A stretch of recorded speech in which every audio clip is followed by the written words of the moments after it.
বিয়ের প্রথম রাতে বউকে জিজ্ঞেস করেছিলাম, তুমি আমার কাছে কি চাও? বউ লাজুক মুখে বলল, যা চাই দিবেন তো? হাতে হাত রেখে বলেছিলাম, আমার সাধ্য থাকলে আমি অবশ্যই তোমার চাওয়া পূরণ করব। বউ বলেছিল, তাহলে শুনুন, আমি আপনার কাছে একটা বরকতময় সংসার চাই। আমি মুচকি হেসে বলেছিলাম, আর কিছু? সে বলেছিল, দুজনে মিলে এত আমল করতে চাই যে মৃত্যুর পরেও যেন আমরা একসাথে জান্নাতে থাকার সুযোগ পাই। কারণ আল্লাহ তাআলা পবিত্র কুরআনে বলেছেন, স্বামী স্ত্রী দুজনেই নেককার হলে দুজনেই একই জান্নাতে থাকবে। আপনি নেক আমল করতে রাজি আছেন তো? আমি বলেছিলাম, ইনশাআল্লাহ। সে আবার বলেছিল, আর শুনুন, আমি সংসারে কোনো অশান্তি চাই না, তাই আমরা দুজনেই নিয়মিত তাহাজ্জুদের নামাজ পড়বো ইনশাআল্লাহ। কারণ যে ঘরে স্বামী স্ত্রী দুজনেই তাহাজ্জুদের নামাজ পড়বে সেই ঘরে কোনোদিন অশান্তি হবে না, আর বেশি রাগ করা যাবে না। রাসূল সাল্লাল্লাহু আলাইহি ওয়াসাল্লাম বলেছেন, রাগ মানুষের ঈমানকে ধ্বংস করে দেয়। যদিও কখনো আমার রাগ ওঠে তখন আপনি চুপ থাকবেন, আর আপনার রাগ উঠলে আমি চুপ থাকবো। হযরত ওমর রাদিয়াল্লাহু তাআলা আনহু বলেছেন, স্বামীকে রেগে যেতে দেখলে স্ত্রী চুপ থাকবে, আর স্ত্রীকে রেগে যেতে দেখলে স্বামী চুপ থাকবে। কারণ পানি আগুনকে নেভাতে পারে, আগুন কখনো আগুনকে নেভাতে পারে না, বরং আরো বাড়িয়ে দেয়। কি যা বললাম করবেন তো? সেদিন তার হাতে হাত রেখে কপালে চুমু দিয়ে নেক আমল করার ওয়াদা করেছিলাম, যা আজও আমরা দুজনে প্রতিনিয়ত করে যাচ্ছি।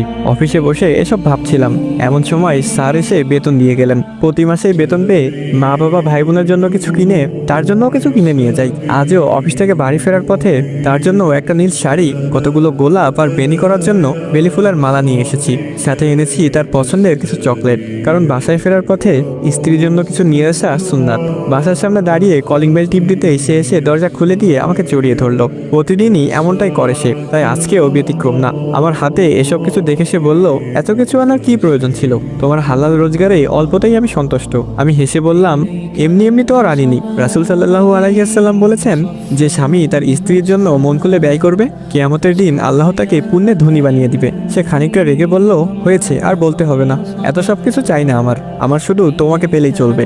এখন এসব দিয়ে যাও, ফ্রেশ হয়ে আসো, দুজনে মিলে একসাথে খাবো। খাওয়া দাওয়া শেষে এসে বায়না ধরলো চাঁদ দেখবে। কি আর করার, সে নীল শাড়ি পরেছে, বেনিতে বেলি ফুল বেঁধেছে, ফুলের সুবাস ছড়িয়ে পড়ছে তার মাঝে। আমিও তার পছন্দের নীল পাঞ্জাবি পরে তাকে নিয়ে ছাদে গেলাম পূর্ণিমার চাঁদ দেখতে। হঠাৎ সে এসে বলল, এই আমাকে প্রপোজ করো।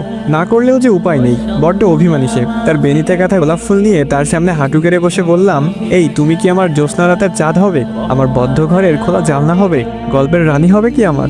যে গল্পটা রচনা করব শুধু তোমার আর আমার। সে মিষ্টি হেসে আমার হাতের গোলাপটা নিয়ে বলল, আমি কি না করেছি নাকি? এই তো চলছে আমাদের প্রেম। তুমি যে কবে এসে বসলে মন গহীনে আমার, তুমি কি জানো না গল্পটা তোমার আমার? আল্লাহ পাক প্রতিটা মানুষকে দিনদার ফরহেজগার মুক্তাদির জীবন সঙ্গী দান করুক।